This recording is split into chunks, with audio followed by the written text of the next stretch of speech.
Hi, love. So today we're talking about manifesting love with a new moon love manifesting ritual. And I have to share with you, just like in the video about releasing an ex with the full moon manifesting or full moon releasing ritual, I was also of two minds about sharing this info because I know that it can be really tempting to do ritual work and energy work in place of our work in objective reality or in like everyday life. The truth is that we need to do work in everyday life and in energy if we want to see really big changes. And so I decided that I would go ahead and share it because I know that there are women out there who are ready to do this deeper work and aren't just looking for a quick fix and are really prepared to do the work that's necessary to see the real lasting change in their love lives that they want to see. So, as you do this, I want you to keep in mind that these things are really done in service of your healing. So your healing is the priority rather than just trying to manifest something. The different items that we're using have different healing properties for your energy. So just remember that the focus and the priority is always healing. And also, we're never worshiping the items themselves. So although each of the items does have a particular vibration or a particular healing quality and healing characteristics, you are the power. You are the most powerful part of the manifesting process. So these things are sacred in their own way and they are powerful, but you are the most powerful part of the manifesting process. Okay? So before we get into the new love ritual, the new moon love manifesting ritual, I want to answer some important questions that I get asked often about this type of ritual work. So one question that I get asked often is, why do we do healing work or manifesting work or releasing work in connection with a phase of the moon? And the answer to that is that the moon is a really powerful and potent symbol of feminine, powerful feminine energy, just like the sun represents powerful masculine energy. And so it's a very potent symbol of our connection to that part of ourselves as women and as healers of our own lives. So another question that I often get asked is, why do we do manifesting work during a new moon? You know, the new moon is a really good time to do manifesting work because as the new moon begins to wax or increase, it symbolizes the increase of whatever we're manifesting in our own lives. And so the best time to do this is, when you're doing it in connection with the new moon, is the time period 3 days before the new moon through the new moon to 3 days after the new moon. That's the perfect time to be doing manifesting work when you want something big and powerful to come into your life, something new to come into your life. Another question I get asked often is, am I authorized to do this kind of work for myself, or should I have someone do it for me? And that question usually, it hurts my heart a little bit to hear that question because it shows how powerful, it shows how powerfully the patriarchy has disconnected us from our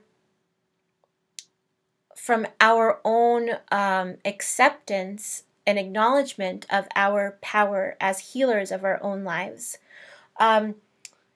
So I want to help you remember that you are the healer of your life. I want to help you remember that your own wisdom is sovereign. And, you know, we used to know these things. Our ancestors used to know these things. But we were kind of separated from that knowledge. And I want to help you remember that because deep down you do remember that in some way. So you don't need permission from anyone. You don't need authority from anyone else to heal your life or to manifest good things into your life. You can go ahead and do that yourself. So I'm going to share with you a really easy ritual, and I'm going to explain to you which each of the items and show you each of the items, and then you will find links in the description to the items so that you can easily gather together the things that you would need to do this powerful manifesting ritual. All right, so one really important thing I just want to remind you of is if you want to make real lasting changes in your life, you really need to do your work in energy and in objective reality. So definitely burn your candle, do your ritual, but also block your ex on your cell phone if you know he's not good for you, if you know that person's not good for you. Don't stalk exes on Instagram or on Facebook. Give time and attention to these other areas of your life, to improving your health, to getting your money situation under control so that you can thrive financially, and using your gifts in the world so that you're doing what you came here to do in a really big way and creating the life that you deserve to have for yourself. All right. And as always, you take full responsibility for your well-being and for your results. So let's get started. Here is what you will need. Like I said again, I've linked to these items in the description so that you can see. So, number one, you're going to need sage. So let's take a look at the sage. This is the sage. So the thing about sage, if you've heard of smudging, smudging really just means to light the sage on fire, and when it goes out and begins to smoke, you pass items through the smoke, or you fill a space with the smoke to cleanse it of negative energy and ask for it to be blessed and get ready to do your work. If you hate the smell of sage, you can use frankincense resin on top of charcoal discs, or you can use a spray. If you have sensitive smoke alarms, you can use a smokeless smudge spray like what I like to use. It's called Spirit Mist Smokeless Smudge. Let's make sure you can actually see it. Spirit Mist. I don't know if you can see it. I'll pull back. I'm going to link to it below so that you can see it anyway, but this is what it looks like.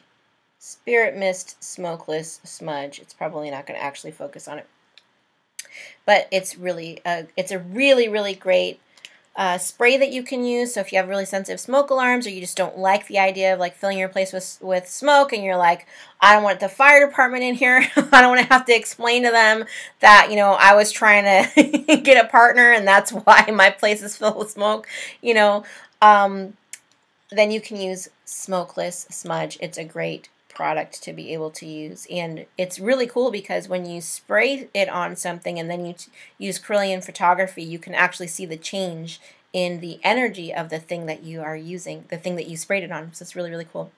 So, all right. Next thing you're going to need to use, and the purpose of that, really, the purpose of smudging is to cleanse and purify the space and the items that you're doing the sacred work with. The next thing that you want to use is 2 red candles. I like to work with really big candles, but you can also use little candles like this. They don't have to be super big. This is a totally fine size to use also. That's totally fine. You want to also have rose petals for this. So I have some rose petals here. They can be any color that you want. A lot of times we want to use red, or red is for romantic love, pink is for friendship, white is for purity and innocence and that kind of thing. It can also be for self-love. So you can have a combination of those. You can have any of those colors. Any of that is fine. You want to also have rose quartz. I like to use raw rose quartz in as big of a piece as I possibly can. So I've got like 3 giant pieces of rose quartz that are just raw rose quartz, and I love to use them whenever I'm doing any kind of ritual or manifesting work that requires self-love or attracting a soulmate for a client. You also might want to use malachite. Now, the thing about malachite that's really cool, you can actually see, not only is it just a cool looking crystal or a cool looking stone, but the property of malachite is that it helps to bring in guidance. And it's kind of like, it tells you the truth even if you really didn't want to know, but if you need to know to make the change that you want to make. So malachite is really great for that. You can use it, or you can just use the rose quartz. These you can use malachite as kind of an optional stone. Another optional stone would be amethyst, and this amethyst doesn't actually have a lot of purple that you can see, but you can use amethyst is very, very common. Tons of people have it. Everybody has seen it. Everybody knows how to kind of use it. So you can use the amethyst if you like as part of this ritual. Sometimes it's really great because the rose quartz can be super powerful, and the amethyst helps to sort of temper that. One of the powerful characteristics of rose quartz is that it's about kind of like clear thinking and sobriety. So if you feel like, you know, suitors are kind of coming in left and right, and you need to be able to think clearly so you can kind of sort things out and make choices, amethyst is a great stone to bring into the equation for that, great crystal for that. You will also need some sea salt. I like to use Himalayan sea salt, pink sea salt. You're going to use that in a manifesting bath. Another thing that you will want to have is rose oil. I'm using this Moroccan rose oil. There we go, Moroccan rose oil. It is, this little tiny one is rose absolute oil. Rose absolute oil is the strongest, most intense and powerful fragrance. So I use it because you only need a couple of drops. But you can also use rose geranium. That's another good oil that you can use. Palo santo is another thing that I like to use. And if I just use the wood, but it also comes in incense cones, and it also comes in incense sticks. Depending on what your spiritual lineage might be, you know, your ancestors might have used Palo Santo as a sacred tool, or your ancestors might have used frankincense as a sacred tool. My ancestors used frankincense and sage, so those things are sacred to my lineage, you know, so I like to use those because of that. But you can use Palo Santo, you can use any of those things in your ritual. And then the last thing is that you will want to have a love list. Now, I have a playlist that you can check out that's called Using a Love List to Attract Love. So you can check that out. Using a Love List to Manifest Love. You can check that out here on my channel. And it will help you write your love list so that you can use it as part of this ritual. All right, so now here is what to do.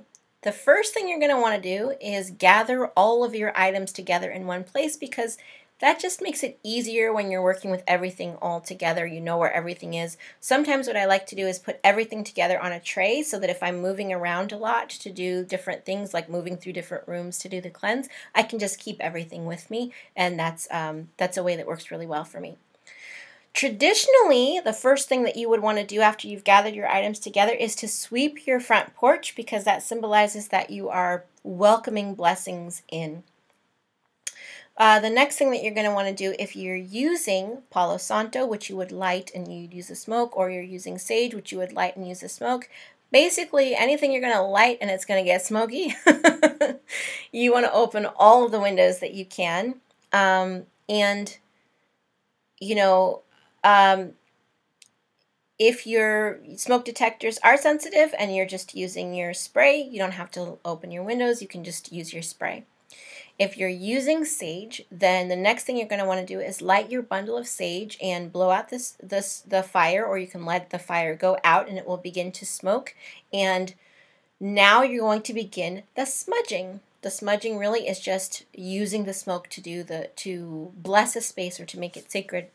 So you can begin outside of your front door, and you would pass the sage back and forth outside of your front door to bless the entrance of your home. And it really helps you to focus on the intention of what you're wanting to create when you can speak your intention aloud. So one thing that you can say if you're doing this is, "Let my home and my aura be protected by divine light while I do my manifesting work today." The next thing that you would do is you'll come back inside and you'll begin to sage each of the rooms of your home. So sometimes people try to get the sage to touch everything in each room. That's not always necessary. I will occasionally do that. I might do that like twice a year, like at the beginning of the year for the new year to do like a really deep, thorough cleanse. But I do an energy cleanse in my home because I work in energy so much with my clients. I usually do a cleanse every week, once a week. And when I do that, I don't necessarily open every cabinet and go into every closet and, really get into everything. But I will let each room kind of fill as much so that I can see it, and then let the air, let everything air out as well. So you'll move through each room, and you might have to relight the sage. It'll probably, if you spend about 3 to 5 minutes in each room, really about 2 to 3 minutes in each room, depending on how big the rooms are, you're probably spending enough time in there. And you might end up needing to relight the sage. That's totally normal. That's okay. Sometimes people think, well, my sage came out, so that must mean something, like maybe that's a sign or something like that. It's not always a sign. Sometimes it's just that, some types of sage is bundled better than other types of sage. You don't really have to look much deeper than that into it. Just light your sage again and continue moving through. Now that you have blessed and cleared your space, then now you can bless and charge the items you're using for your ritual. So you can kind of think of it like first you're sterilizing an operating room, and then you're sterilizing your equipment so that you can perform the procedure, right? So the first thing you're going to want to do is go back to your tray where you have all of your supplies, and you'll pass your rose quartz crystals through the sage. So if I've got this rose quartz, let's say, and I am saging it, so if my sage is lit, then I'm going to be moving it underneath of here and letting the smoke move up past the crystal so that it's covering the crystal the way that you would let water run across the crystal to if you were cleansing it with water. So then the next thing that you're going to do is, as you're passing the rose quartz through the sage, you can again say an intention aloud, and it helps you to kind of program the crystal to hold a particular intention for you.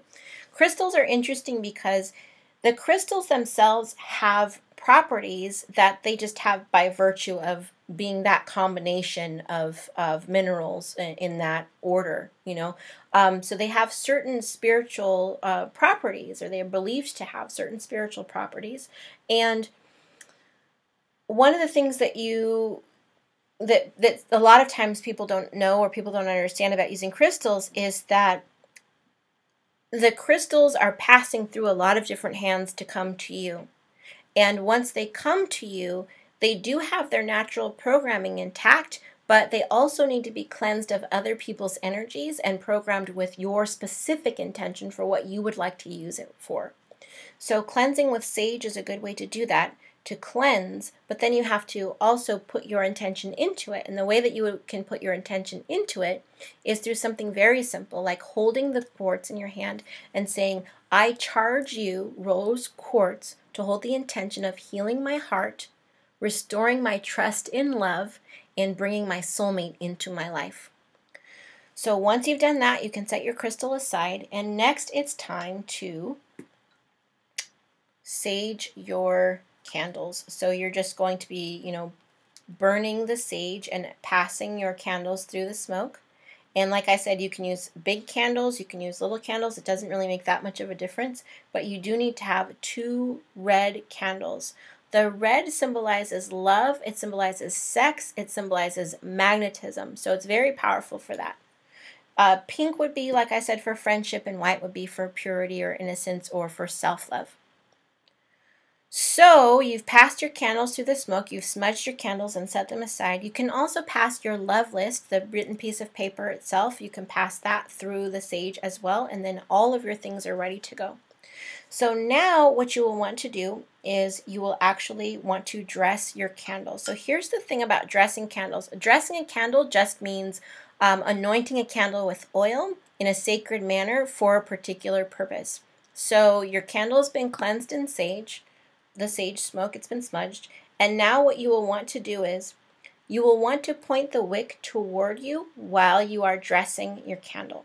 Now, why would you do that? Well, when you want to release something or send something out of your life, you point the candle away from you and you dress it that way. when you want to bring something into your life, you point the wick toward you and you dress it this way, because it's showing you either you're bringing the thing in or you're moving the thing away. It's pretty simple. It's just how you dress a candle. So what you'll do is you'll put some rose oil. You can put rose oil on your fingers. You'll point the candle toward you, and then you'll dress your candle by pointing it toward you with the wick pointing toward you. Then you will light your candle and you will put your love list underneath of it. You can put your love list underneath of it. Now, what you want to do is bring your candle and love list with you into your bathroom, because the next part of the ritual involves a sacred bath. So, begin to run your bath water. Put a handful of sea salt under the running water. You would want to place your rose quartz into the running water. Put rose oil. You can use 7 to 10 drops of rose oil in the bath, and also put the rose petals into the bath. So you've got the salt, you've got the crystal, you've got the oil, and you've got the rose petals. And it's a very sensory-rich experience to create this bath for yourself. So you've got all of those things in the bath, and if you want to set up your relaxation music or your meditation music, you go ahead and do that. This is the best time to do that. Then go ahead and get into the bath, full body in the bath, and you can rest for at least 10 minutes in the bath. Now, one of the things to do that is so powerful while you're in the bath is to affirm, I am open and ready to be loved by a good partner who is right for me. That's a very powerful thing that you can do while you're in the bath. Another thing that you can do is that you can begin manifesting by envisioning what it would feel like to have that person in your life. So you can think about, what would it feel like to be in their arms? What would it feel like to wake up with them in the morning? And you can really let yourself feel all of those good feelings. Give yourself permission to daydream and fantasize. The trick is really to stay focused on what it would be like to have the person come into your life, rather than your fears or doubts that they won't come into your life. So let yourself have permission to daydream and to be like, wouldn't it be wonderful if this person was in my life? Stay there for about 10 minutes, and then when your bath is done, you will let the water out. You will probably have to be very careful about your rose petals. And you will retrieve your crystal and you will rinse it off and put it in the sunshine so that it can clear and so that it can recharge for you. The next thing that you'll want to do to kind of wrap up your ritual is that you will then use your palo santo. Now, sage is great for cleansing. Palo santo is great for bringing in a blessing. So we never want to just cleanse and then just hang out. Whenever you cleanse, whenever you remove the negative, you want to intentionally bring in the positive that you specify. Okay, so you will light your palo santo, or you can do this next part without palo santo, just by speaking what you want into the rooms. So you can stand in each one of your rooms and visualize the good that you want to have happen in each of those rooms. So for example, if you're in your living room, you can think about what it would feel like, envision what it would be like to be sitting next to your right partner, watching TV, their arm is around you, you're cuddled up with them, and maybe you're eating popcorn and laughing together watching a movie. And do that for each of the rooms. Envision what you would love to be doing in that room with your partner. The next is to send out gratitude to close your ritual. So you will send gratitude out from your heart to the divine, and that is as simple as it sounds. You will just think, I am so grateful, thank you. And if you're kind of thinking about what to focus on when you're thinking about your gratitude, be grateful for your own resilience.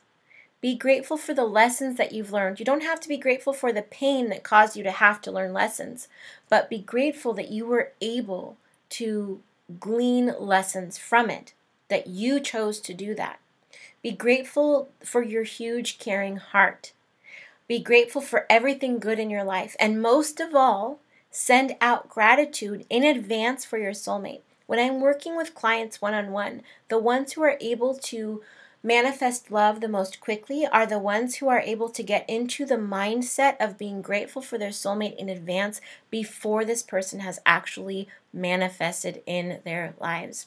So now you blow out your candle, you've closed your practice with gratitude, you blow out your candle and you go to bed if it's at the end of the day, which is what I really recommend that you do, because a lot of times when you do this kind of energetic work, you will need to drink a little bit of extra water. You might need a little bit of extra rest because you're making deep changes in your energy, and sometimes you need to give your body some extra support to be able to integrate those changes. So, for more tips on how to heal your heart and attract that deep, soulful, stand the test of time love that your heart craves and desires and deserves, then subscribe. And remember that self-love is the very best love. So put your healing first, love you best, and all other kinds of love will flow to you. Take care.